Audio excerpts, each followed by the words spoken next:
சும்மா சொல்லக்கூடாது. நம்ம ஆளு பெரிய ஆளுதான். என் கண்ணு முன்னாடி வந்து நின்றாதுன்னு சொன்ன ஒரே காரணத்துக்காக என் முன்னாடி வந்து நிக்காம பின்னாடி எல்லார்கிட்டயும் நிறைய கிஃப்ட் எல்லாம் கொடுத்து அனுப்பிச்சிட்டு இருக்கா. நானா கூப்பிட்டு பேசணும்னு எக்ஸ்பெக்ட் பண்றாளோ? ஆனா இப்படி எல்லாம் பண்றது இம்ப்ரெஸ் ஆகலாம், பட் கண்டிப்பா பேச மாட்டேன். அவதானே நிக்கிறா. என்ன பண்ணிட்டு இருக்கா? அங்கே நின்னு என்னையவே குறுகுறுன்னு பாத்துட்டு இருக்கா. சரி, கூப்பிட்டு பேசி பாப்போம். ஹாய், இங்க வா. என்னது அது கையில? அது பலூன். இது பலூன் எனக்கு தெரியாதா? அந்த பலூன்ல என்ன எழுதியிருக்கு? ஏன் இது பலூன் தெரிஞ்ச உனக்கு அதுல என்ன எழுதியிருக்குன்னு படிக்க தெரியாதா? அடி பாவி, போனா போதுன்னு கூப்பிட்டு பேசினா என்னையவே கலாய்க்கிறியா? ஆமா, என்ன ட்ரை பண்ற? எல்லார்கிட்டயும் கிஃப்டா கொடுத்து அனுப்பிட்டு இருக்க. நான் கொடுத்தா வாங்க மாட்டேல, அதான் எல்லார்கிட்டயும் கொடுத்து அனுப்புனேன். உனக்கு கிஃப்ட் எல்லாம் பிடிச்சிருந்ததா? Nice concept. ஒருத்தவங்க கோவமா இருக்கும் போது இப்படி எல்லாம் கூட கிஃப்ட் கொடுக்கலான்றத தெரிஞ்சுக்கிட்டேன். ஹாய், என்ன பக்கத்துல வர? இல்ல, பலூன். I'm sorry.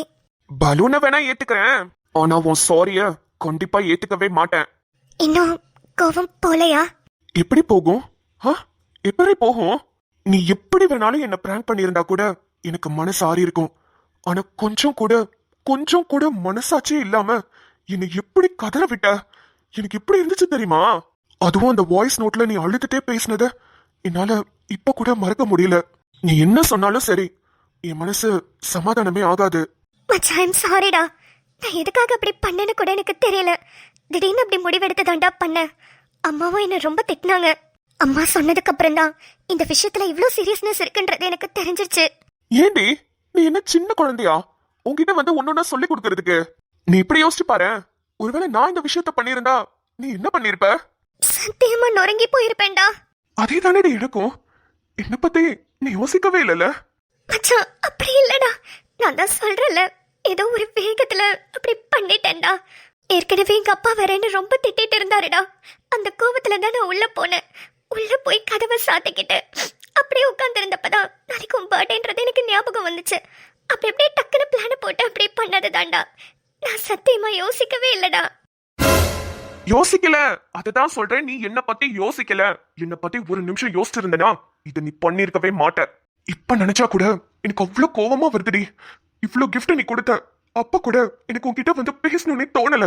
ஏன்னா நீ நைட்டு பண்ண விஷயம் அப்படி இருந்துச்சு. மச்சான், நம்ம லவ் பண்ணதுக்கு அப்புறம் வர ஃபர்ஸ்ட் பர்த்டேங்கிறதுனால தான் ஸ்பெஷலா இருக்கட்டுமேனு அப்படி பண்ணிட்டேன்டா. நான் பண்ணது தப்பு தான்டா. சாரிடா.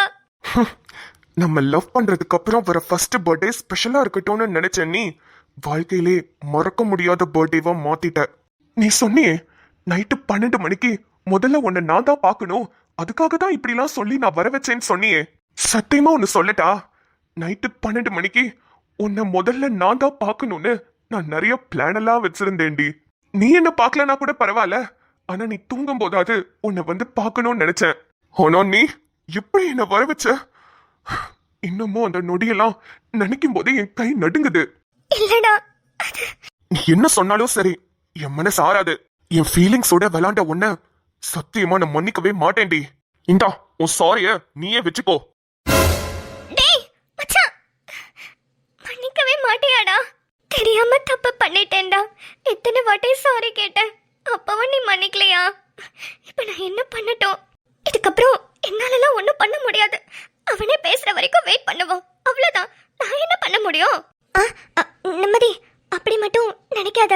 அது ஈகோ பாக்குற மாதிரி இருக்கு. வேண்டாம், நம்ம பண்ணது தப்புதான். ரொம்ப ரொம்ப ரொம்ப ரொம்ப தப்பு. அதனால நீதான் அதுகிட்ட பேச ட்ரை பண்ணணும். அவன் கோவத்தை குறைக்க வேண்டியது உன்னோட பொறுப்பு. இப்போ என்ன பண்ணலாம்? அது எப்படியும் கோவிலுக்கு போவான்னு நினைக்கிறேன். நம்ம அப்பா கிட்ட பேசுவோம். அருணாச்சல் அப்பா நம்மளுக்கு ஐடியா கொடுப்பாரு. அதை வச்சு நம்ம ஆதிக்கிட்ட மூவ் பண்ண ட்ரை பண்ணுவோம். ஆதி மச்சான், நீ எவ்வளோ டைம் வேணாலும் என்கிட்ட பேசுறதுக்கு எடுத்துக்கோ. ஆனால் நான் ட்ரை பண்ணுறத ட்ரை பண்ணிட்டு தான் இருப்பேன். உன்னை ஒரு செகண்ட் கூட என்னை மிஸ் பண்ண விட மாட்டேன். ஆனால் இந்த நிமிஷம் உனக்கு ப்ராமிஸ் பண்ணி தரேன் மச்சான். இதுக்கப்புறம் நான் கண்டிப்பாக இந்த மாதிரி விஷயத்தில் விளையாட மாட்டேன். சாரி.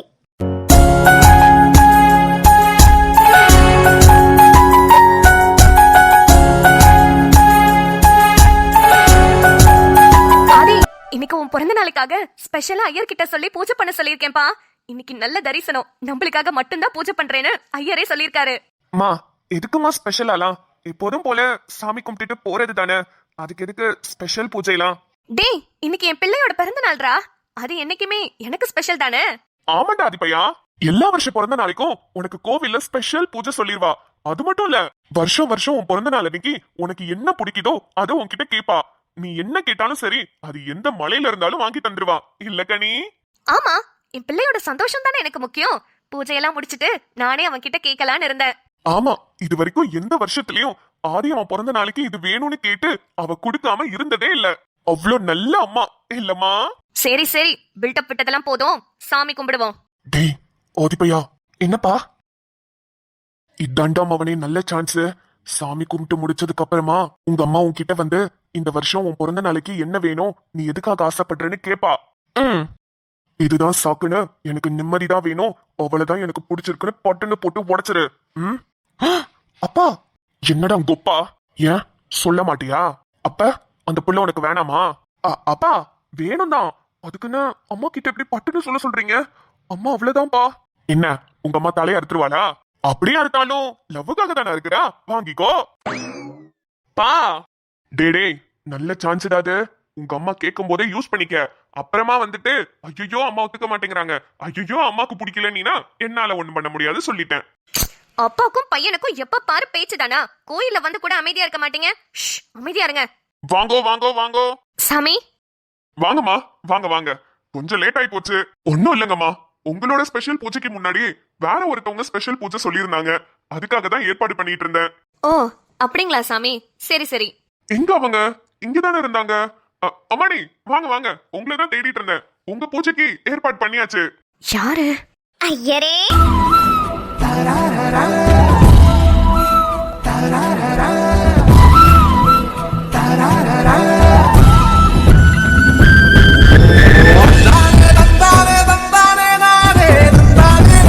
அம்மாடி உங்களுக்காக சாமிக்கு ஸ்பெஷல் பூஜை ரெடி பண்ணிட்டேம்மா. நல்லதுங்க சாமி, இந்தாங்க. அம்மா யாருக்காக இந்த ஸ்பெஷல் பூஜை சொன்னீங்க? அவங்க பேரு, ராசி, நட்சத்திரம் இதெல்லாம் கரெக்டா சொல்லிட்டீங்கன்னா நான் போய் சாமி பாதத்துல வச்சு பூஜை பண்ணிட்டு வந்துருவேம்மா. சரிங்க சாமி, இன்னைக்கு நான் கல்யாணம் பண்ணிக்க போறவரோட பிறந்த நாள். அவரோட பேரு ஆதித்யா. கண்ணு என் பேரு?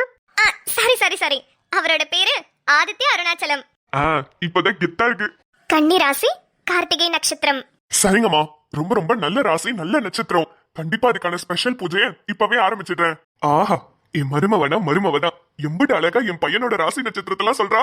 அம்மா நீங்களும் ஸ்பெஷல் பூஜைக்கு கொடுத்திருந்தீங்க இல்லையா, அவங்களுக்கான ராசி நட்சத்திரத்தையும் சொல்லுங்கம்மா, அவங்க பேரையும் சொல்லுங்க. அடுத்தது உங்களுக்கு பூஜை பண்ணிடலாம். அது வந்து பையன் பேரு ஆதித்யா, கன்னி ராசி, கார்த்திகை நட்சத்திரம். அடேடா, ரெண்டு ஸ்பெஷல் பூஜையும் ஒரே ஆளுக்கா? யாருப்பா அது? ஆதித்யா, கன்னி ராசி, கார்த்திகை நட்சத்திரம். சாமி நான் தான் அது, ஆதித்யா கன்னி ராசி.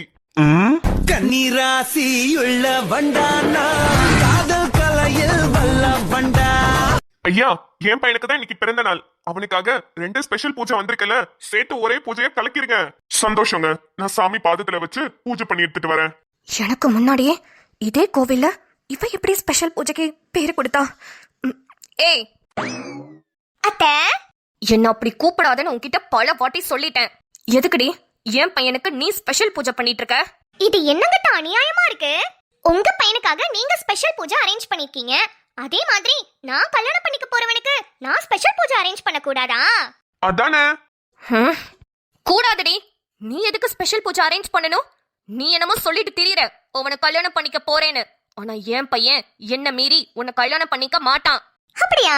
எங்க உங்க பையன் வாயால அத சொல்லுங்க பாப்போம். அடி பாவி சண்டாளி, என்ன கோத்து விட்டாலே. இப்ப அம்மா வந்து கேட்பாங்க, நான் என்ன சொல்றது? ஐயோ, என் பையன் அப்படி சொல்ல மாட்டான்ற திமிர்ல ஆடிட்டு இருக்கியா? இப்ப என் பையன் கிட்ட கேட்டா நான் கண்டிப்பா நிம்மதியை தான் கல்யாணம் பண்ணிப்பேன்னு சொல்லுவான். அது எனக்கே நல்லா தெரியும். ஆனா ஒரு நாள் நான் நிம்மதியை கல்யாணம் பண்ணிக்க மாட்டேமா, நீங்க பாக்குற பொண்ண, நீங்க சொல்ற பொண்ண, நீங்க கை காட்டுற பொண்ண நான் கல்யாணம் பண்ணிக்கிறேன்னு வந்து சொல்ற நாள் கூடிய சீக்கிரத்துல வரும். வர வைப்பேன். அதையும் பாத்துறலாம். ஐயா ஒரு நிமிஷம் இங்க வாங்க, உங்களுக்கு தான் தலப்பா கட்டணும். அப்படியே அம்மாவையும் கூட்டிட்டு வாங்க. கனி ஐயர் கூப்பிடுறாரு, வா. தேங்க்ஸ். எதுக்கு? எனக்காக என் பர்த்டேக்கு ஸ்பெஷல் பூஜை அரேஞ்ச் பண்ணதுக்கு. ம் தேங்க்ஸ் மட்டும் தானா? இப்போதைக்கு உனக்கு தேங்க்ஸ் போதும். இதுக்காகலாம் உன்னை என்னால மன்னிக்க முடியாது. ம் பரவாயில்ல. அப்புறம் ஈவினிங் அப்பா ஒரு சின்ன பர்த்டே பார்ட்டி அரேஞ்ச் பண்ணியிருக்காரு. அது பீச்சில் தான் நடக்குது. ம் அப்பா சொன்னாரு. ஓ சொல்லிட்டாரா? ஓகே. பர்த்டே பார்ட்டிக்கு நீயும் வந்தா நான் சந்தோஷமா இருப்பேன்னு சொல்ல மாட்டியாடா? உன்னோட பர்த்டேக்கு நான் உன் கூட தாண்டா இருப்பேன்னு உரிமையா வரமாட்டியாடி? வருவேன்னு ஒரு வார்த்தை கூட சொல்லல. ஒன்னு சொல்லி முடிச்சிட்ட.